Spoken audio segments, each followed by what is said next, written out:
What percentage of Gen Zers are LGBTQ, let's say, or queer? What's your gut feeling?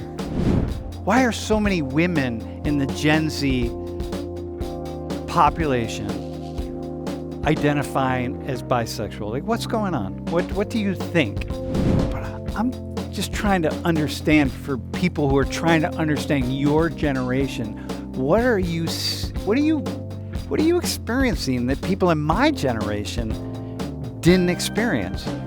I feel like this community is like supposed to be like supporting of one another. If we're just like attacking each other, it's not really helping each other grow. But if you just allow people to be who they are, then you get 20%. That's the thing. People say you're asking for special rights and you want special things. And it's like, I don't hear you asking for that. I hear you asking just to be who you are.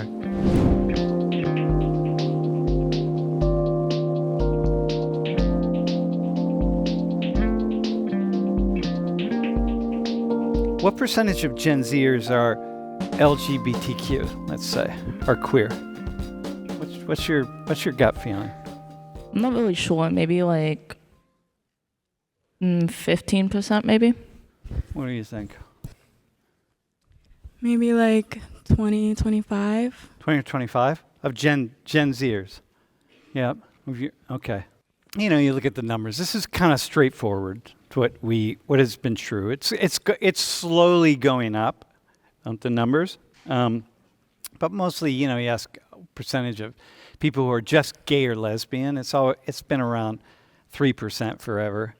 And but of all people in what we call the queer community, almost 60% identify as bisexual. Gen Zers, so you said 15% and you said about 20%. Go to the next slide. So here's the number, right? Gen Z, 22.3. So we'll say 22.5% identify as LGBTQ, which is pretty significant. When you look at the numbers here compared to millennials, look at how it just sort of drops. Very much dropped. The silent generation. These are people who are elderly. And I'm a baby boomer, but I'm kind of at the tail end of the baby boomers area, right? 2.3%. Look at that, 2.3%. You all, 22.3.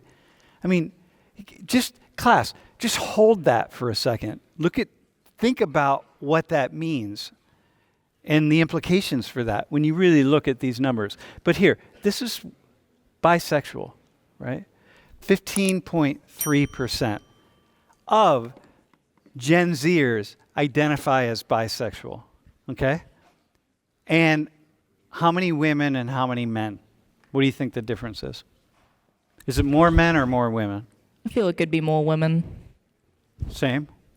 What do you think the number is for women? If it's 15.3%, 20% of Gen Z women. So the two of you represent identifying as bisexual, right? You represent 1 in 5 women in the Gen Z population. Like, dudes, we really need to be having this conversation. This is 1 in 5 people. So, damn. Okay, so here's a question I've got. Why is it so high? Why are so many women in the Gen Z population identifying as bisexual? Like, what's going on? What do you think? What's just from what you see, from what you hear? I feel like it's like more stigmatized for men to be gay or like identify at all with the LGBT community. Like, I feel like for women, it's been more sexualized for us to, experiment with each other. But for men, it's more like it's going against like the norms of being like dominant and masculine. Yeah, well, if you look at even just women in Gen Z who identify as lesbian, though, it's 3% and men 2.6%, okay? But how about you, Allison? What do you think? Yeah, I agree with what she said. I think it's like really stigmatized. Like, in middle school, everybody's like, oh, what are you doing? Is that gay, bro? Like, it's just like a harder thing for men, I feel. It's more, and women, I feel like, are more like loving and caring in some situations, so it could be more accepted. Yeah, okay, we'll go into that a little bit. What do you see? Women being, so maybe women are, because listen, man, 1 in 5 are identifying as bisexual, okay? So that doesn't mean, these things change. A lot of people at the university, people experiment with things, so they'll maybe identify one way, and a year after they graduate, they change how they identify, and all that kind of stuff. But what do you think's going on? I think it like has to do with like the new day and age. Like there's so many like there's access to like technology, and like before it might have been hard to like find people who think like you. Like if you're, for the like baby boomers and you think you might be gay or something like that, it might be hard to find other people like that. But with like technology, you can find somebody in like any instance that can think that way. Yeah, for sure. When I was a kid, you didn't. Everyone I knew when I was young who was thinking about these issues, they couldn't get any questions to any. I mean, there's no one to go. If you didn't know someone, you couldn't. If you didn't have 4 moms, and of course nobody did, and if they did, it was hidden. You just had no way to figure it out. But why women? Like why so many women? Like okay, men are idiots, right? Is one, but what is that? I don't know. Just like, what saying about the media, and like, I don't know. It's just easier for be open about. Be open. So there's an openness. There's a willingness to kind of share what's within, right? To connect. How do you connect with other women in a way that you don't with men? So the two of you have had the experiences of being able to connect with men and women, straight men and women, and then other people who are bi or whatever. What do you experience? Like, what do you see in terms of that connection? I just can't believe the number is 20% of Gen Zers identify as bisexual, okay? Now, mind you, some Gen Zers are going to identify as bisexual, but they never actually been with anybody. I mean, that's fairly common, that I talk to people and they're like, hey, I'm bisexual, but I've never been with a guy. I'm like, well, how long have you been bisexual? Well, 4 years, but I've only ever had girlfriends. I'm like, well, then how do you know you're bisexual? Like, is that a thing? Are you just saying you're bisexual or whatever? So there's some of that going on, right? But I'm just trying to understand, for people who are trying to understand your generation, what are you experiencing that people in my generation didn't experience? What are you seeing? What's happening?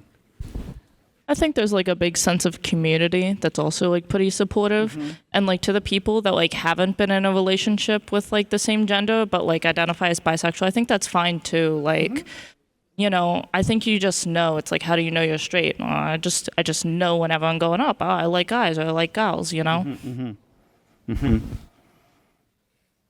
you have anything to add to that? Or what would you add to it? Yeah, I just say like, you like what you like, and yeah, I feel like people are just more open to trying new things and like exploring their sexuality. Like it was just more frowned upon from your generation. Yeah, definitely. You had. So this is what the two of you are seeing in conversations with other people who identify as bisexual. What's happening is that people are just feeling like, hey, let me just explore this if I have a little bit of a feeling. Because look, if you've been told your whole life that you have to be straight, like when I go back to when I was a kid, it was really, if you were going to be gay, it was hard to be on that path. Like you really had to feel strongly that you were gay, and even you had to feel so strongly. And then you had to have courage, and then you had to have just a real intense willingness to go through all the that you were going to have to go through. unless you had a small group of people in your life. So it was very easy to be in the closet because you didn't even need a lock on the door. You just need to kind of close the door a little bit because the closet, there's no reason to come out of the closet. But what's going on with Gen Z is, as people get more and more open to all issues related to the queer community, all issues of sexuality, it's a lot easier to just say, wait a minute, maybe I'm feeling, this is what Akira, this is what both of you are saying.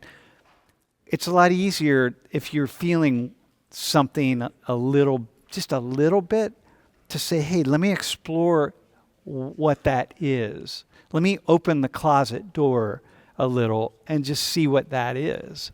And that's what I'm hearing the two of you say. Do you get a lot of pushback from the queer community about by saying you're bisexual? Like, to people who are gay or lesbian, who are trying to push you to choose one or the other?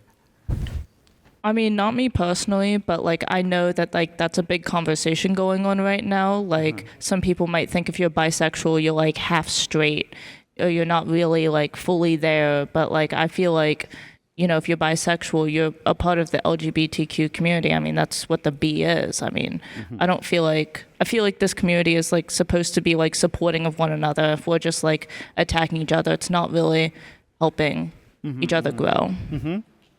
Kira, how about you? What do you like? I feel like I do experience some pushback with like both my like male partners and then my women, like that I do date, just because like I feel like with the women it's like they don't really trust that I don't that I wouldn't like leave them for a man. Oh, so with lesbian women you're talking about? Yes. Yep. And then for like men, I feel like they kind of invalidate my identity. They'd like say like, oh, it's just a phase or things like that. So I don't know, for me, I do feel validated in my identity. Yeah,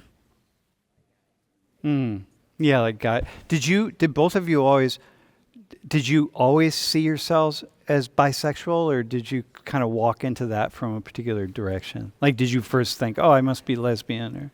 No, I mean, when I was in middle school, I didn't even know what it was. Like, like somebody asked me one day, like, you know, during gym class, and I had no idea what they were talking about. It wasn't until like I got to high school and I like started meeting other people who like identified with the LGBT community, is like when I started to like realize like, oh, that's what these feelings that I have are. Like these, like, I think women are cool. Like, I don't know. Yeah. How about you? I actually went to an all-girls Catholic school, and there was like a lot of experimenting going on there. And I feel like that's really when I started realizing I liked girls, I liked women. Yeah. So, experimenting at a Catholic school. Yeah. Did the Catholic hierarchy in the Vatican know that was going on? No, they did not. No. Hang on. Let me correct you on that. They did, actually. Experimenting happens whenever you put people together. Oh, man. So human beings are going to experiment, right? And human beings, sexuality is a thing that it's very difficult to contain because it's feelings we have, right? And when you're younger, the feelings just start going in all sorts of directions. And so, you all are in this generation where you're being told from a pretty young age, you're getting the message that, hey, it's okay to be who you are, and it's okay to experiment. And, and then this is what we get. Like, this is really what we get, which I find fascinating to viewers of a certain age on the stream. If you tell young people to follow the feelings that are inside of you, and you don't crush their curiosity and crush their morality with your strict mores, whatever they are, wherever you get them from. But you actually, well, I guess they tried. You were Catholic. Were you Catholic? All right. So, but if you just allow people to be who they are, then you get 20%. Huh. As a woman of color, we see the homophobia, right? Just like the real struggles with anything related to the queer community among black and brown communities is much higher than in the white communities. How do you experience that? So, like I said, my family is very religious, and my grandma, she was actually a reverend. And so my aunt, she's a transgender woman, and I see this very clearly. Like when I came out to my family, it was more like I was saying about the invalidation of liking women. But for my aunt, like they kind of just didn't really acknowledge it. Like especially when she was just transitioning, they would still, after she changed her name and everything, they'd still refer to her as her dead name or when she was born with. Mm-hmm. They would not speak about her being a woman. They would refer to her, my grandma would refer to her as her son, things like that. So just seeing that was very heartbreaking for me coming out like to my family. But I knew that they wouldn't treat me like that. I knew that they would just pass it off as a phase, whatever. But, you know, I still do advocate for her to my family. I make sure to correct them and etc. Yeah. So they would assume that you were going through a phase too. You were going through some kind of a phase. You're 19. There are people watching who are going to watch the video literally from all over the world. People my age, people older than me, people whatever. What do you think they need to know about this young 19-year-old Gen Z woman of color in the United States who's saying, I'm going to be me, and I'm just being me. So here's what I want you to know. I just say exactly that. Like, I'm just being me. I don't really think there's anything wrong with expressing yourself how you want to. You know, obviously there's always going to be people against you. There's always going to be people with different opinions than you. But, like, you can only really judge yourself and, like, do what you want. Like, you can't let people control what you want to be, what you want to do. Like, eventually your, like, true self is going to show, so you shouldn't really hide it for anyone. Yeah, dude. Awesome, man. I like that. That's very cool. You're not demanding that other people become bisexual, right? No, you're just want to be you. And like, so listen, Allison, what is the coolest part truly about dating people from across the alphabet spectrum?